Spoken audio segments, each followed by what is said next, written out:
तो 100 करोड़ का खेल और देशमुख जाएंगे जेल। अब इसकी भी बात कर लेते हैं। आपको बता दें, महाराष्ट्र के पूर्व गृह मंत्री अनिल देशमुख को 100 करोड़ वसूली मामले में आखिरकार ईडी ने गिरफ्तार कर लिया। वसूली मामले में ईडी ने बड़ी कार्रवाई भी की। 12 घंटे की पूछताछ के बाद ईडी ने कहा कि देशमुख की तरफ से किसी भी सवाल पर संतोषजनक जवाब नहीं दिया गया और ऐसे में उन्हें गिरफ्तार कर लिया गया है और अब उन्हें आज आपको बता दें कोर्ट में पेश किए जाने की तैयारी है।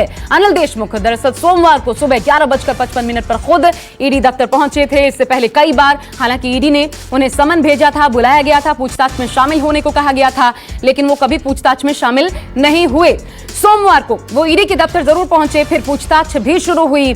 ईडी ने पूरे 12 घंटे तक देशमुख से कल सवाल जवाब किए थे और कहा यह जा रहा है, बताया जो गया कि बहुत सारे सवालों पर अनिल देशमुख लगातार टालमटोल कर रहे थे और ऐसे में उन्हें गिरफ्तार कर लिया गया।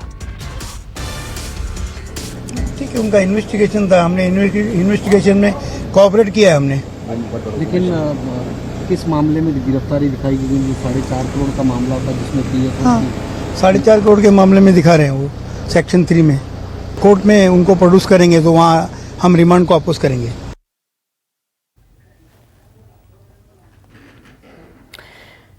तो देशमुख मामले में सियासत भी गर्म हो चुकी है। आपको बता दें, आरोप लग ही रहे हैं एक दूसरे के ऊपर, लेकिन बड़ी बात यह है कि कल क्योंकि लगातार 5 बार समन किया जा चुका था, कभी भी पेश नहीं हुए थे देशमुख। इससे पहले कल जब पेश हुए 12 घंटे लंबी पूछताछ हुई और पूछताछ में कई सारे ऐसे सवाल उनके सामने रखे गए जिनका जवाब या तो देशमुख के पास नहीं था या फिर देशमुख दे नहीं रहे थे, टाल मटोल कर रहे थे और ऐसे में उन्हें गिरफ्तार कर लिया गया।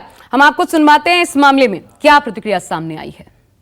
ईडी के कई समन्स के बाद जब न्यायपालिका ने नकारा, उसके पश्चात मजबूरन पूर्व गृह मंत्री जी को ईडी के सामने उपस्थित होना पड़ा।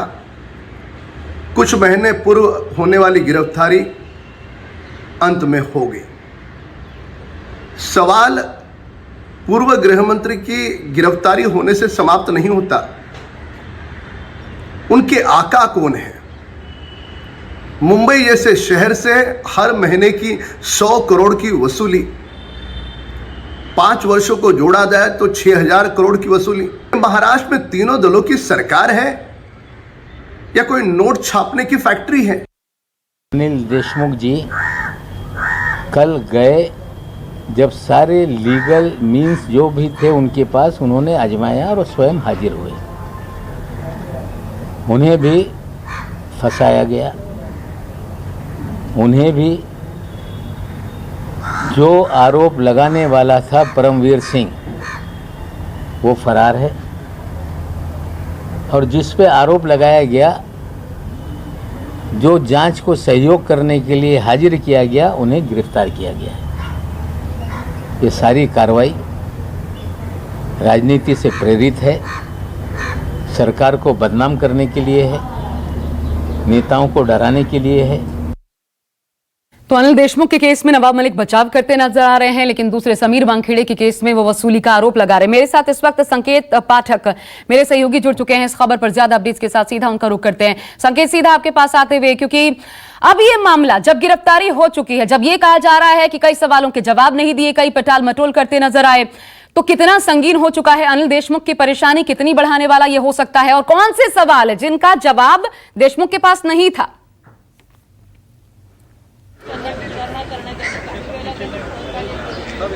देखिए आशा, कल करीब 12 बजे के आसपास अनिल देशमुख ईडी के दफ्तर पहुंचे थे, जहां पर 12 घंटे की लंबी पूछताछ ईडी के अधिकारियों ने की। कई सवाल ऐसे रखे, मैं आपको बताऊं कि करीब 4.5 करोड़ रुपए उनके ट्रस्ट में लेन देन का आरोप उनके ऊपर लगा है। साथ ही साथ 4 करोड़ 70 लाख रुपए बताया जा रहा है कि सचिन वाजे की तरफ से कई डांस बार से उगाही करके अनिल देशमुख तक पहुंचाए गए थे। इन सवालों के जवाब अनिल देशमुख से मांगे गए। इसके अलावा ईडी ने पहले डांस बार के कई मालिकों के बयान दर्ज किए थे, उनका बयान भी अनिल देशमुख के सामने रखा गया, लेकिन वो टाल मटोल करते रहे और कोई भी संतोषजनक जवाब ईडी के अधिकारियों को नहीं मिला, जिसके बाद देर रात उनकी गिरफ्तारी की गई। इस वक्त मैं ईडी दफ्तर के ठीक बाहर हूं और आपको बताऊं कि यहीं पर 12 से 13 घंटे तक अनिल देशमुख से पूछताछ हुई है और उसके बाद उनकी गिरफ्तारी की गई। आपको बताऊं कि जिस तरीके के गंभीर आरोप लग रहे हैं कि 100 करोड़ की वसूली का जो मामला है वो मार्च में सामने आया था इसी साल, जब परमवीर सिंह ने एक लेटर लिखा था और उसमें आरोप लगाए थे कि अनिल देशमुख करीब 100 करोड़ रुपए सचिन वाजे के जरिए अलग अलग डांस बार और अन्य जगहों से उगाही करते हैं।